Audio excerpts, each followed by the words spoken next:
بسم اللہ الرحمن الرحیم۔ گمنام ہیرو کے معزز ناظرین، السلام علیکم۔ آئیے چلتے ہیں کہانی کی طرف۔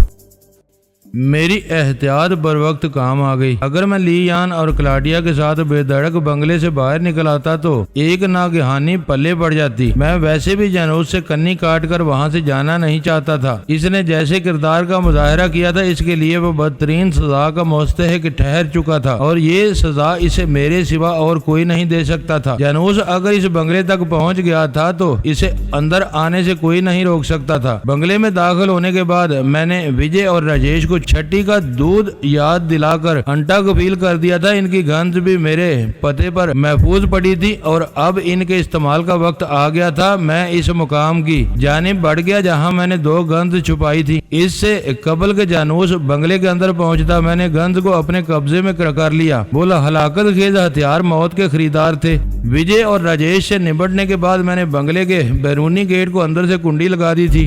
جتنی دیر میں جانوس گیٹ کھلوا کر اندر آتا، میں گند بدست واپس لی یان کے پاس پہنچ گیا۔ وہ سوالیہ نظر سے میری جانب دیکھتے ہوئے بولی، باہر کیا صورتحال ہے؟ اچھی نہیں ہے، میں نے سرسری انداز میں کہا۔ پھر وہ یک لفظی جملہ بول کر خاموش ہو گئی تو میں نے کہا، باہر کی صورتحال کو فی الحال ہم اندر رہتے ہوئے کنٹرول کریں گے۔ ساحل کو کمرہ کمرہ تلاش کرتے ہوئے میں اس بنگلے کے اندرونی حصے سے پوری طرح آگاہ ہو چکا تھا۔ میرے اشارے پر لی یان کلاڈیا کو دھکیلتے ہوئے آگے بڑھنے لگی۔ میں چند سیکنڈ بعد انہیں ایک ایسے کمرے میں لے آیا جو کسی بڑے ہال سے مشابہ تھا۔ اس ہال کی دیواروں کے ساتھ ساتھ چاروں جانب قیمتی صوفے لگے ہوئے تھے۔ جوگیندر پال نے آج رات اپنے اسرائیلی مہمانوں کے اعزاز میں جو ڈانس پارٹی رکھی تھی وہ اسی ہال میں ہونے والی تھی۔ میری معلومات کے مطابق اس پارٹی کے حسن کو دوبالا کرنے کے لیے ایک بدنام زمانہ نائٹ کلب سے دو ماہرین ڈانسرز کو بھی مدعو کیا گیا تھا۔ لی یان نہیں جانتی تھی میں کیا کرنے والا ہوں۔ وہ فیصلہ میرے ذہن نے ہنگامی طور پر کیا تھا اور اب اس پر عمل کرنا تھا۔ میں نے ایک گن لی یان کی طرف بڑھاتے ہوئے کہا، تم لیڈی پسٹل کو اپنے لباس میں چھپا لو، وہ پھر کسی موقع پر کام آئے گا۔ فی الحال اس گن کا استعمال ضروری ہے۔ لی یان نے برسٹ فائر کرنے والی خطرناک گن کو تھام لیا اور ٹھہرے ہوئے لہجے میں بولی، کرنا کیا ہے؟ اس صوفے کی آڑ لے کر اطمینان سے یہاں بیٹھ جاؤ۔ میں نے ایک کنگ سائز صوفے کی جانب اشارہ کرتے ہوئے کہا، جو اس ہال کے داخلی دروازے کے قریب ہی تھا۔ ہمارا جو بھی دشمن اس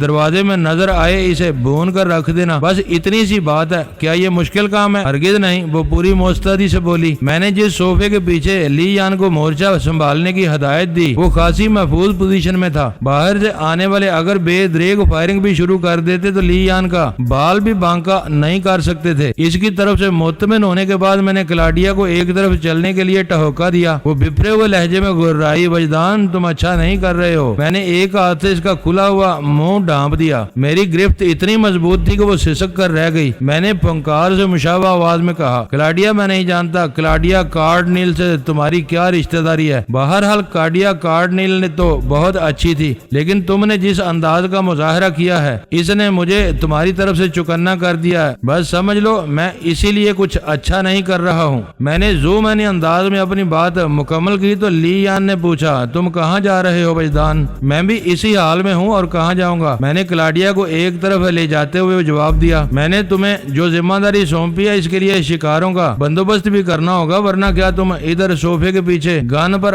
ہاتھ رکھے بیٹھی مکھیاں مارتی رہو گی؟ بات ختم کرتے ہی میں نے آنکھ دبا کر لی یان کو ایک مخصوص اشارہ کیا۔ اس کے بعد اس نے مزید کوئی سوال نہ کیا۔ میں کلاڈیا کو دھکیلتے ہوئے ہال کے دوسرے سرے پر پہنچ گیا۔ اس طرف بھی ایک دروازہ موجود تھا۔ لی یان کو میں نے جس دروازے کے قریب متعین کیا وہ بنگلے کی اندرونی جانب کھلتا تھا، جبکہ یہ دروازہ بیرونی سمت میں۔ میں بھی کلاڈیا کے ساتھ ایک صوفے کی اوٹ میں چھپ کر بیٹھ گیا اور اس کے منہ کو اپنے ہاتھ کی گرفت سے آزاد کرتے ہوئے کہا، کلاڈیا میں نے لی یان کے سامنے خاصی رعایت سے کام لیا ہے، لیکن اب اگر تم نے اپنی زبان سے ایک لفظ بھی